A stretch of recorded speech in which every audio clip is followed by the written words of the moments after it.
Transfer record smashed. Morgan Rogers to Chelsea for a staggering £117 million. Salah heading to Beşiktaş. Barça issue Álvarez an ultimatum. Liverpool enter the race for Barcola. And could Rodri really be leaving City? Liverpool have got serious about finding Mohamed Salah's heir, and the appetite on Merseyside is not exactly modest. Bradley Barcola has appeared on the club's radar. The Anfield hierarchy have already knocked on the doors at Paris Saint-Germain just to gently test the water and find out what it would take to sign the 23-year-old French winger. The reply from Paris was predictably frosty. They absolutely do not want to sell him this summer. That said, the whisper behind the scenes is that this may just be the usual negotiating pose.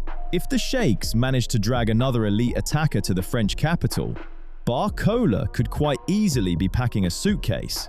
The price is nasty. PSG would want at least £110 million for their asset. For Liverpool, this wouldn't be a squad depth signing. They badly need a new superstar for the long haul. Barcola's profile fits almost perfectly with the frantic, high-intensity football. Andoni Iraola wants to build on the banks of the Mersey. He's quick, technical, and capable of pressing for the full 90 minutes without looking like he's trying to negotiate with his own lungs. PSG are digging their heels in for now and calling him a cornerstone of their long-term project. Lovely phrase. That usually means pay something obscene, and we'll see. Right now, Bradley is away on holiday. Once he returns, he's due a hard, honest conversation with the club's hierarchy. If the winger bangs his fist on the table, demands cast-iron guarantees of a starting place, or starts doubting his role on the pitch, Liverpool's chances shoot through the roof. And if that happens, the Merseysiders will have to move quickly. Bayern Munich and Arsenal scouts are already breathing heavily down their necks, also quite keen on grabbing that slice of the cake. The moment PSG give even the tiniest hint they're open to a deal, a brutal auction starts, and the opening price goes straight into the stratosphere. $110 million is a colossal investment for American owners, famous for watching the pennies. But Liverpool have already shown with Florian Wirtz that they can smash the piggy bank when they believe the talent is exceptional. If the club's analysts have decided Barcola is the ideal replacement for the Egyptian king, they won't blink before writing the fat check. No one is filing official paperwork just yet. Liverpool have simply made the sensible first move and booked themselves a seat at the negotiating table. Now it's a case of waiting for the holiday to end and the first proper noises out of Paris. The ball is in the French half. Christian Romero's days in a Tottenham shirt are very quickly heading towards the exit, and the club are already preparing for his sale. The British press are shouting that Spurs have mentally accepted the Argentine defender's departure as inevitable. At first, the club's bosses were dreaming of a £50 million price tag, but reality tends to slap people across the face when they get too romantic. Inside the club, there's a growing feeling that Romero's regular trips to the treatment room mean a serious discount is coming. Buyers can see the injury record perfectly well, so Tottenham are ready to bend and let the Argentine go for a modest $40 million. For a player of his level, that's ridiculous money. Roberto De Zerbi loves his aggression on the pitch, but he's openly tired of the Argentine's off-field circus and inconsistency. The club have already put padding under the landing, quickly signing Jan-Paul van Hecke and Marcos Senesi. Those deals aren't just routine squad strengthening. They're a screaming signal that Tottenham are terrified of being left with a bare defense in the final days of the transfer window. The contracts tell their own story. While the bosses are rushing around preparing a chunky long-term extension for Mickey van de Ven, they're not even trying to sit down with Romero. The queue for the defender is a proper one. Inter have already tested the waters during talks over Jed Spence, offering a clever little structure with a loan and an obligation to buy after a year. Real Madrid and the permanently cash-hunting Barcelona have also held preliminary talks, and somewhere in the background, Diego Simeone is practically drooling. Romero's aggressive style is basically his dream carved into a centre half. Real Madrid are openly waiting for Spurs to crack completely and drop the price below 50 million. Barcelona are counting the coins as usual and waiting to sell their own assets before joining the race. Tottenham want this not cut before the key phase of pre-season begins. For the Londoners, dropping the price and taking a guaranteed £40 million is easier than living on a powder keg. Selling one of Europe's most dominant defenders at a discount is not exactly a treat, but the patience has run out. Mohamed Salah had one foot in Istanbul, and then a truly wild, primeval sort of greed woke up. Beşiktaş president Serdal Adalı publicly admitted that the Egyptian had given a firm yes to the offer of moving to Turkey. Free agent, Liverpool contract safely expired at the end of June, everything lining up beautifully for the local league. Salah personally spoke with new head coach Vincenzo Italiano and the club's sporting director. The Black Eagles project genuinely convinced him. The Egyptian even agreed to calm his royal financial appetite and lower his wage expectations to £250,000 a week. Talks had gone so far that the parties were already casually discussing the length of the contract. And then, Rami Abbas Issa made his grand entrance. Salah's longtime agent, power behind the curtain, and apparently the man standing next to the big red button. At first, the player's representative was nodding, smiling, and doing a lovely impression of loyalty. But as soon as the Turkish press, especially journalist Yagiz Sabunkoglu, started reporting that this historic deal was close, Abbas seemingly lost the brakes. Smelling huge money and serious hype, the businessman suddenly demanded a 35% commission. Just sit with that number for a second. More than a third of the total deal straight into the agent's pocket. Speaking of numbers and generosity, watching the video to the end and not leaving a like is pure energy saving.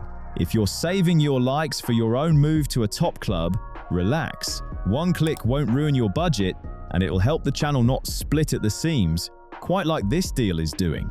The Beşiktaş president predictably howled at those cosmic demands and openly told reporter Ismail Mahmoud that the club would not accept those terms under any circumstances. In Istanbul, they genuinely believe Salah has no idea what mad little schemes his representative is spinning behind closed doors. The funniest part of the story is the club's reaction to the media leak. Beşiktaş leadership are convinced that the premature hype in the press is exactly what triggered the agent's absurd greed. The club's official account put out a completely hysterical statement, dragging Sabunkoglu through the mud and accusing him of pure invention, sabotage of careful behind-the-scenes work, and spreading boardroom fairy tales. Abbas then tried, rather clumsily, to put out the growing fire on X.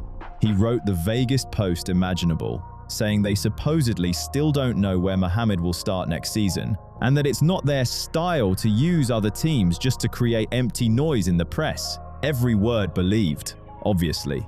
The situation has hit a dead end. A deal that could have completely transformed Turkish football and become the transfer of a generation for the local league is now cracking because an intermediary wants to hit the jackpot. For Salah's spotless reputation, this is a serious blow. The Egyptian king kept fans waiting for months, gave the green light to the move, and now everything is hanging in mid-air. Either he puts the greedy manager on a short lead, or this transfer goes straight to the scrapyard. William Saliba's back injury is turning into a delayed disaster for Arsenal. The Frenchman was already dealing with the problem at the end of last season, but still gritted his teeth and got through the Champions League final. Then he went and played 6 brutal matches for France at the World Cup. Patriotism is lovely, of course, heroism too. But that sort of thing does tend to push treatment back, and now Arsenal's doctors are holding their heads. No exact recovery date has been given yet, but one frightening number is being whispered behind the scenes. 5 months without their leading defender. Mikel Arteta urgently needs to patch a huge hole in defense, preferably for free, and that's where a very unexpected name appears. According to the tabloid, but occasionally accurate, newspaper The Sun, Arsenal are seriously looking at John Stones. The Englishman is currently out of work. His Manchester City contract has expired. and he's become a free agent. Stones wouldn't cost a penny from the transfer budget, which makes him the ideal plug whilst Saliba is missing. He has just come back from the England camp with a World Cup bronze medal after a run of excellent matches and several crucial interceptions in key moments. Arteta knows exactly what he'd be getting.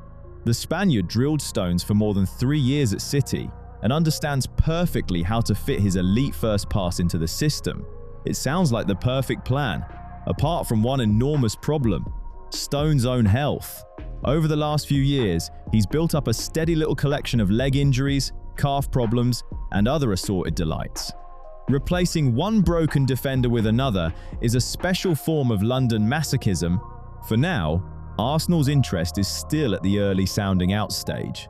The club are waiting for the final results of Saliba's medical checks before making an official offer. Competition has already appeared. Roberto De Zerbi, whose team somehow escaped a humiliating relegation last season, has also got his eye on Stones. The Italian is desperate to add experience and at least a drop of leadership to his shaky defense. Stones now has to choose between fighting for trophies with a coach he knows well or helping rescue the drowning. Now, everyone waits for the MRI results.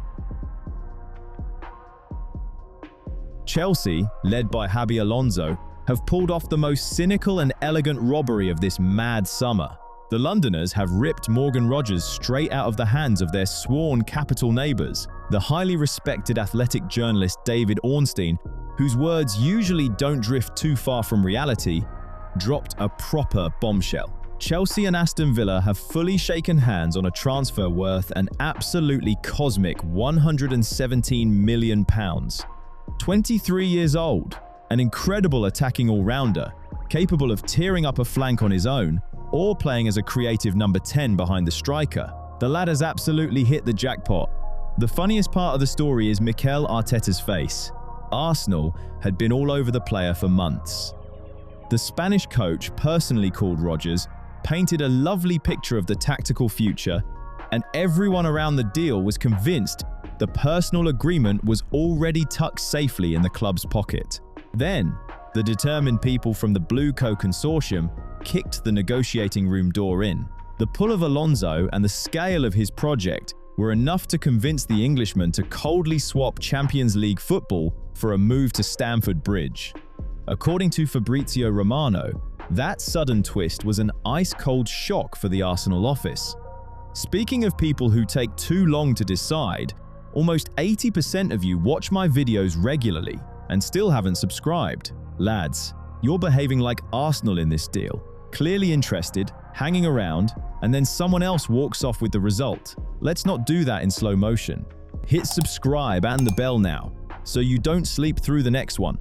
Arsenal tried to play the careful, sensible businessmen until the final moment, haggling greedily over every pound and naively hoping to drag the asking price down to 90 million or 100 million at the absolute limit. Chelsea didn't bother with bureaucratic waffle. Their managers dumped the full 117 million on the table and closed the deal, cynically and cleanly, in exactly 24 hours. That left Arsenal without even the smallest chance to respond financially or raise the stakes. The player has put his signature on a long-term 6-year contract through to 2032, with a clever option to extend for one more season. The real dirty magic, though, is happening in the accounts of both clubs. Rodgers is objectively valued in today's market at no more than £55 million. Chelsea are knowingly paying more than double, making him the 5th most expensive footballer in history. And all that for a move to a club without Europe's main competition. Sounds like total executive self-destruction? Not quite. For the crafty Unai Emery, this is financial salvation. The Birmingham club picked up Morgan in January 2024 for just $8 million. Now, they instantly book a huge, clean profit, even after the miserable 20% sell-on fee for Middlesbrough. Then comes the classic elegant trick from the Londoners. By handing Villa a mountain of live money, Chelsea have effectively given them huge room to spend, and Emery is going to spend those budgets straight on Chelsea players. Villa are already looking at Nicolas Jackson and Alejandro Garnacho, players the Blues are desperate to get rid of. The scheme is genius in its own grubby little way. Chelsea overpay for Rodgers, and Villa, in return, buy their deadwood at inflated prices, saving Todd Boehly's balance from Premier League sanctions. Perfect manipulation of the rules. Florentino Perez is back hunting the shiniest trophies, and this time, the target is absolutely monumental. As journalist Sergio Valentin revealed on Spanish station ES Radio, Real Madrid have radically changed their transfer plans and set their sights on Rodri. Jose Mourinho made his triumphant return to the Real Madrid dugout this summer, and the Portuguese coach immediately demanded an elite metronome for the middle of the pitch, someone who can dictate the tempo with reinforced concrete authority. The choice has fallen on the 30-year-old Spaniard. The most interesting part is that Rodri himself is desperate to pull on the white shirt. The English are mentally preparing for a major rebuild after Pep Guardiola's departure, and parting with their star-holding midfielder looks logical enough. Yes, Rodri's physical peak may already be behind him, but his football intelligence makes up for any lost pace. In Real Madrid's current chaotic squad, there simply isn't a player with that kind of dominant profile. Mourinho sees him as the perfect machine for total tactical control and suffocating opponents. The Spaniard has just captained his national team to their second World Cup title, while also winning the award for the best player of the tournament, and that triumph has become a massive headache for Madrid. The midfielder's current contract runs out next summer. In June 2027, the English club are in an incredibly strong negotiating position. After a World Cup like that, City's bosses can quite reasonably demand fairy tale money for the newly crowned world champion and winner of the tournament's golden ball. But if Rodri finds the courage to publicly say he wants to return home, Real Madrid will strike instantly. Direct and very tense contact has already taken place between the clubs, forcing the Manchester side into a frantic attempt to hold on to their leader. The sporting director, Hugo Viana, is having a mad transfer window, but no amount of money can properly replace Rodri. For Enzo Maresca, this uncertainty has turned into a nightmare. The Italian wants to build the foundation in pre-season, and his main asset is looking towards Madrid. The Manchester club are desperately preparing contract extension documents. Hoping to keep the heart of their midfield, this choice will shape an entire era at the Etihad. Either they hold firm, or they buckle under Madrid's pressure. Chelsea are calmly and methodically squeezing Crystal Palace over the transfer of Maxence Lacroix. The Blues hierarchy have gone into turbo mode and have already reached a basic agreement with the 26-year-old defender on the key terms of his personal contract. The player is dreaming of the move across London and genuinely sees Stamford Bridge as the perfect springboard for his career. According to Team Talk, club-to-club talks are now entering the hottest and most decisive stage. Palace resisted for a long time and kept turning down previous offers. But Chelsea are slowly and surely crawling towards their chunky valuation of around £55 million. The press have been pushing rumours of parallel interest from Arsenal, but in reality, the Gunners haven't even tried to contact the Palace hierarchy, so the road is completely clear. Lacroix is not being signed to polish the bench. Xabi Alonso sees the Frenchman as a foundation stone for his long-term rebuild of the defensive line. The team badly need pace, basic reliability, and a bit of hard authority right in front of their own goal. After a transfer like this, a major cleanup in Chelsea's defense is inevitable. Trevoh Chalobah has already practically agreed a move to modest Italian side Como, but that's just the warm-up before the big sale. If sensible money lands on the table, the Londoners will happily move on Benoit Badiashile, Axel Disasi, and even Tosin Adarabioyo. The club are no longer storing footballers just for the sake of numbers. They've started a complete and ruthless reshaping of the defensive line. The Frenchman fits the new direction perfectly. The right age, already adapted to the mad speed of the Premier League, and hugely motivated to grow at the top level. Add the other deals around it, and the picture starts to look like a genuinely bold team planning to fight near the top again. The deadwood is being cleared. The defense is finally trying to stop being a sieve.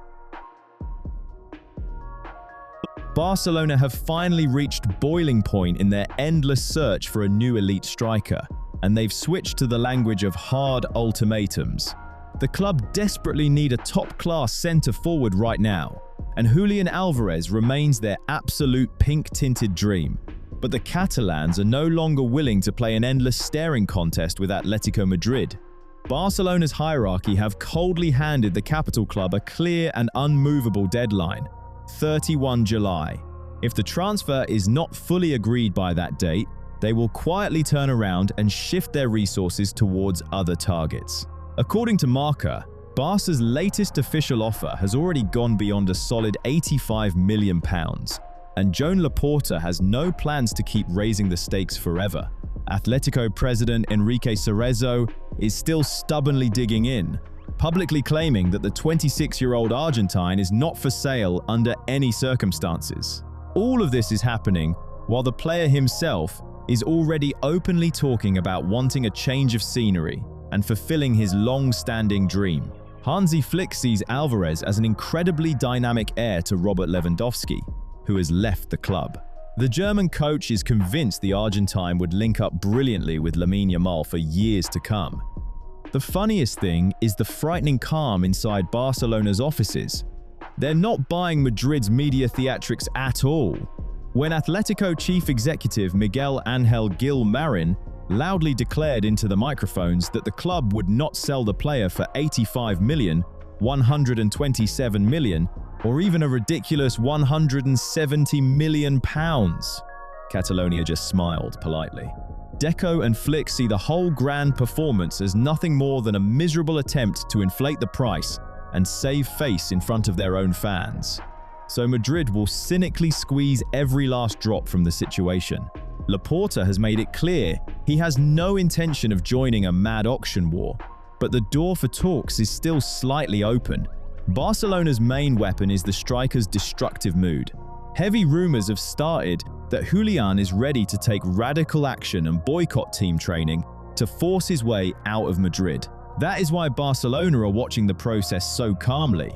When a star stages a public rebellion, the selling club usually breaks under the pressure. At the same time, the Catalans are combing the market for a classic battering ram striker, because the Argentine offers wild movement rather than static power in the opposition box. A brutal positional battle is coming. Someone's nerves are not going to survive it,